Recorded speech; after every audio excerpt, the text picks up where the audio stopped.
Hi, Scorpio. Welcome to your September 2019 Astro Update. It's Rena here. So this is a month, Scorpio, where you're going to have the month start out with a concentration of energy in your 11th house of hopes and wishes and friendships. So there could be a lot of socializing. Perhaps in some cases this is connected to career. It might not even be just for pleasure. And then you start to go into your hermitage, into that inner sanctum of the 12th house.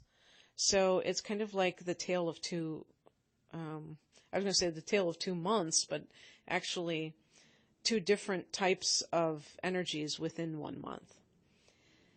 So the month begins with a cluster of inner planets. In the 11th house, we have the Sun, Mercury, Venus, and Mars in Virgo.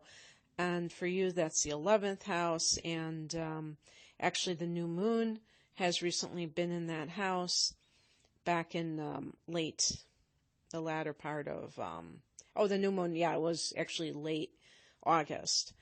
And so that's still kind of like in play here at the beginning of the month. And, for some people, this is like a time of really going after your dreams. This is the 11th house, can be like those things that you've wanted to do for a long time.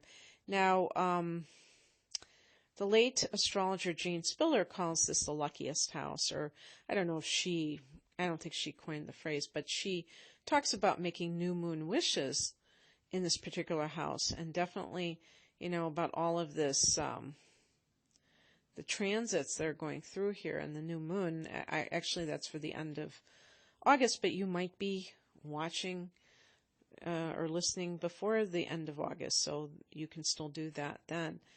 And basically, yes, we have career goals, but we also have other goals that we might be wanting to really make come true. Not just keep it as ideas, but actually ground it into reality. And this can be a time when that starts to happen for you, because the Sun is a very powerful, positive, creative force. And Mercury is your mental power. Venus can even be financial resources that help you to be able to do what you need to do. And Mars is your gumption or your drive, what motivates you to do something. And all in the 11th house, it can be, I'm not waiting any longer. I'm going to go after my dreams. I deserve it. On the 14th, we have the full moon at 21 degrees of Pisces, which is your 5th house of romance. This is great for artists because the full moon can bring a lot of creativity, ideas, like just that sense of fertility. So fertilizing your creative spirit. It's also great for love. There may be, for some of you, if you've been dating somebody, this is the dating house. And you might say, okay, this is it. This is the house of our full moons are culmination. So you might be saying, this is it. We've gone as far as we can go as lovers, or, just as this type of dating. And I want something more than this. So are you willing to, for us to get married? Are you willing for us to move in together? So maybe making that commitment. But full moons can bring endings. So if you've dated somebody and maybe it's even finding out something about them that you didn't know. It might not be something you wanted to know, but that makes the decision for you where you're like, I don't need this in my life. But it can simply be that you have a platonic friend and you realize that this person means more to you than you have previously let on. And that is kind of a revelation in itself. At the same time that this is happening on the 14th, we have Mercury and Venus in Libra. Now, so Mercury and Venus are going into the 12th house that Pisces rules. So this can make things a lot more quiet and inner, particular to you, like very subjective to you. You're a water sign too, Scorpio, so you understand these water houses. You resonate with the energy that they represent because, you rule the 8th house, and there are some similarities with the 8th and 12th houses. Metaphysics is a kind of like one of the aspects of the 8th house, and the 12th house is, past lives and that exploration, karma, and things like that. So you become more turned inward and quiet, reflective, and because your mind, Mercury is here. Venus in the 12th can indicate a relationship on the down low. Scorpio is a pretty secretive sign as it is.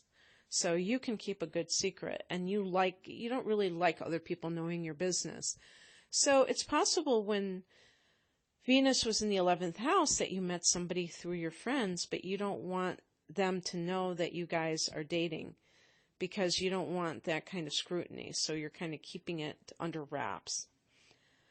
For some people, this could be some type of love affair that is clandestine, where it has to be kept secret because maybe one party is married and they're not supposed to be doing that, or they don't want to get caught doing it. So it could be that as well.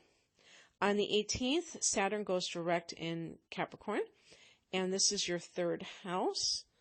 You may have, with Saturn in the 3rd house, this gives people a real desire or yearning for becoming certified in a particular skill or skills. Maybe because this is a 2.5-year transit of Saturn, so it may have a long-term influence where a person feels like they want to better their future and guarantee that they will never be unemployed by kind of training for different things. And it just happens to be that this is the kind of time when you decide that you want to do this. Now, because Saturn was retrograde since late April, you may have slacked off, or you may simply have taken the summer off, or I guess winter if you live down under, to do other things, or you just kind of put it off for a while. Now you're back doing that. Same thing for any kind of, maybe it's like a writing project that you were trying to get very disciplined about, doing it every day, and slacked off, and now coming back to it. On the 23rd, the sun goes into Libra. That's the equinox power period, and this is the 12th house. So you have a focus on this hidden area, and then 5 days later, there's a new moon at 5 degrees of Libra in this house. So it's possible that some of you want to perhaps, maybe you want to start a new spiritual kind of a practice, and this helps you to usher it in and make it happen and anchor your routine so that you are doing it consistently. I think that, this is also great too, because when you have your solar return either in late October or into November, that you want to be engaged in something that can better yourself. And if you come into your birthday time already doing something that is a form of self-improvement, it's like you get a running start on the new year, because this is kind of like your new year when you have your solar return or your birthday. So That would be cool. Okay, that's what I have for you, Scorpio. If you would like a personal reading, the link is below. My website is renamoonastrology.com. Take care. Bye.